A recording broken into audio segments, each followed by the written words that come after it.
Pencemaran udara di Sungai Petani Kedah berpunca daripada kilang haram yang menjalankan aktiviti peleburan logam.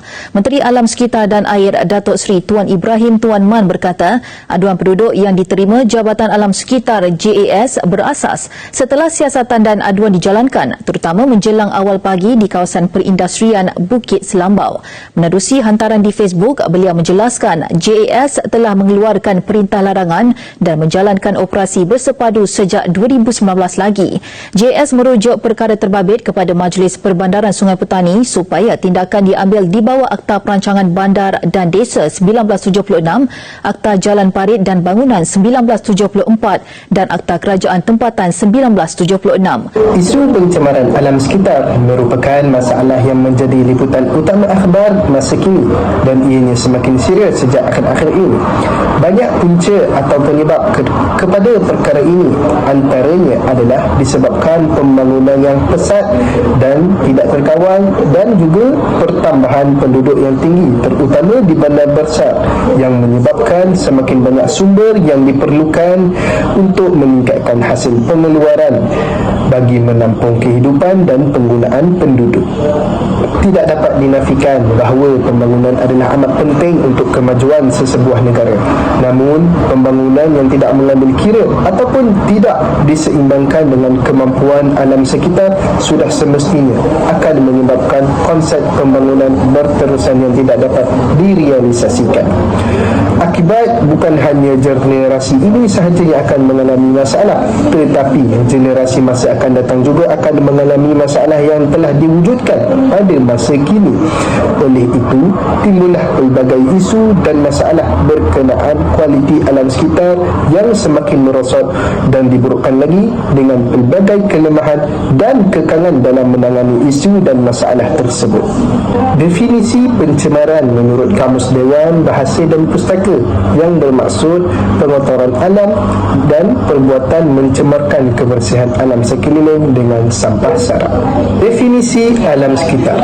Perkataan alam sekitar ataupun dalam bahasa Inggerisnya disebut environment. Izinkan saya untuk menggunakan perkataan bahasa Inggeris yang membawa maksud kepada keadaan sekeliling ataupun lingkungan. Sekiranya berdasarkan kepada terjemahan literal, maka perkataan alam sekitar adalah menuju kepada apa sahaja yang melingkungi manusia. Bagaimanapun, secara khusus perkataan alam sekitar merujuk kepada fenomena fizikal yang melingkungi suatu organisme di muka bumi. Fenomena fizikal yang termasuk juga fenomena yang berkait dengan iklim dan cuaca. Antara faktor yang berlaku terhadap alam sekitar adalah disebabkan faktor semula jadi.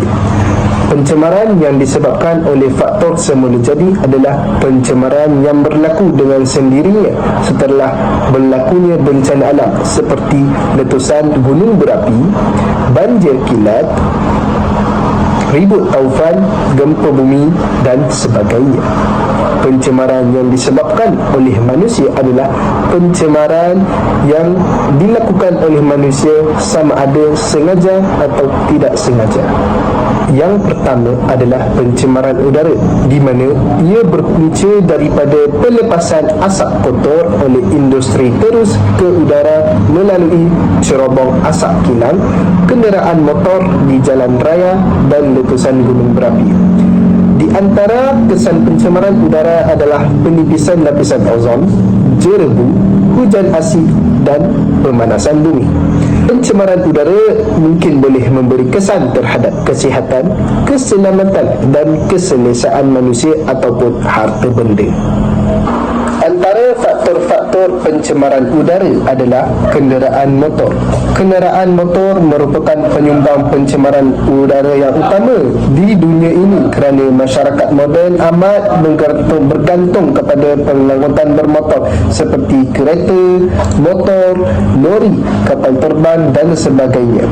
Setiap kenderaan yang bermotor memerlukan tenaga yang banyak untuk bergerak dan ini perlu melalui proses pembakaran bahan api fosil untuk menghasilkannya. Akibat ini menyebabkan gas karbon monoksida, nitrous oksida, hidrokarbon dan habuk-habuk terhasil. Faktor Faktor yang kedua adalah pembakaran secara terbuka. Pembakaran secara terbuka sering berlaku di kawasan tapak pelupusan sampah, sisa-sisa pepejal di kawasan industri dan tapak pembinaan, sisa perladangan, sisa kebun serta pembakaran di hutan simpan. Akibatnya, partikel jelaga yang boleh diterbangkan ke jarak jauh oleh angin telah dihasilkan. Akhirnya, keadaan yang berjerebu berlaku di sekeliling tempat. Keadaan tersebut akan menjadi lebih serius pada musim panas panjang kerana ia turut menyumbang kepada masalah jerebu yang mampu menjejaskan kesihatan awam. Antara kesan pencemaran udara adalah kesan terhadap kesihatan manusia. Kesan utama pencemaran udara kepada manusia adalah sistem pernafasan. Gas-gas seperti karbon monoksida akan meracuni sistem pengangkutan oksigen dalam darah dan melambatkan tindak balas manusia. Kesan seterusnya akan menyebabkan seseorang itu mengantuk, mempunyai penyakit lelah dan mengurangkan fungsi paru-paru. Kesan kedua yang akan berlaku apabila berlakunya pencemaran udara adalah hujan asid. Hujan asid ini akan terkumpul di dalam awan dan bergerak ke tempat-tempat yang lain. Asid tersebut akan turun bersama dengan air hujan dan menimpa ke atas hidupan yang terdapat di dalam dunia ini.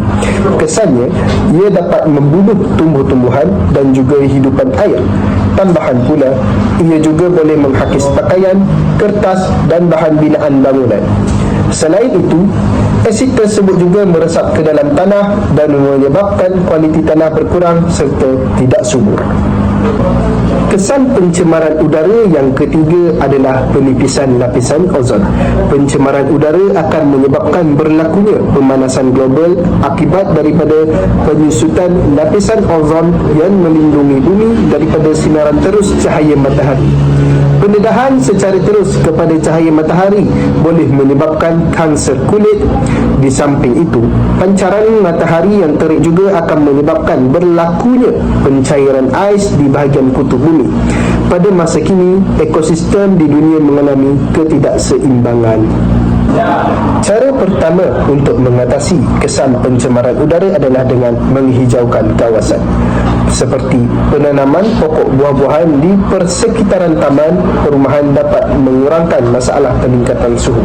Selain itu, kandungan karbon dioksida dalam udara dapat dikurangkan dan meningkatkan kandungan gas oksigen melalui proses fotosintesisnya. Cara yang kedua adalah dengan membuat broadband kitar semula. Udara yang tercemar akibat pembakaran terbuka yang dilakukan penduduk di sekitar taman perumahan boleh diatasi dengan menggalakkan mereka menjual barang-barang yang boleh dikitar semula kepada peniaga barang terpakai. Di antara barang yang boleh dikitar semula ialah surat khabar, majalah lama, kertas terpakai dan kotak kertas. Barang-barang ini boleh diproses semula untuk menghasilkan kertas baru. Setiap individu hendaklah meluaskan horizon pemikiran dan memanifestasikan fikiran mereka untuk membuat interpretasi masing-masing dalam kepentingan memelihara dan memulihara alam sekitar demi kelangsungan generasi yang akan datang.